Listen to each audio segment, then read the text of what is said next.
相亲啊，这个乌克兰的第一夫人奥琳娜，自从战争爆发以来，一直甲总统泽伦斯基徛做伙。伊透过这个社群的媒体，发布着5个伫战争中杀害的儿童的相片，要为因来讨公道。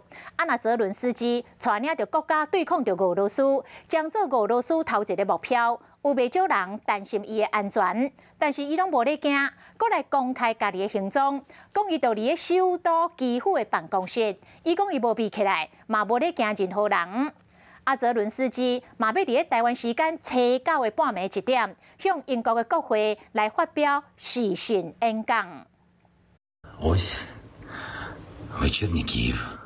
Понеділок, вечір. Ви знаєте, ми звикли говорити понеділок день важкий. В країні війна, тож кожен день понеділок. 乌克兰总统泽伦斯基拿翕影片，拿行入去家己的总统办公室。伊阁讲，乌克兰即马大工拢是 Blue Monday。俄罗斯的军队自2月14开战到今，泽伦斯基带领全国大势做伙抵抗俄罗斯大军。伊对外向西方求援，对内伊嘛大工发表演说来稳定士气。即摆甚至伫影片当中踢破俄罗斯讲已经落跑的白贼话。Я залишаюсь тут, залишаюсь у Києві, на Банковій, не ховаючись.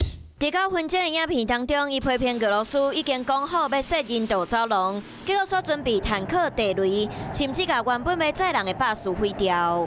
Причому вони роблять так, щоб відкрився невеличкий коридор на окуповану територію, на кілька десятків людей. Не так у Росію, як до пропагандистів, прямо до них, на телекамери. Мовляв, ось хто рятує, ось вони. Просто цинизм, просто пропаганда. 除了总统批评俄罗斯，乌克兰的第一夫人奥琳娜，嘛伫社群网站发布伫俄罗斯攻击当中被杀害的儿童的相片。原本应该是无烦无恼的年纪，因的性命却伫战争当中结束。奥琳娜呼吁请国际媒体报道，俄罗斯军队无像普丁所讲的，因无杀害平民。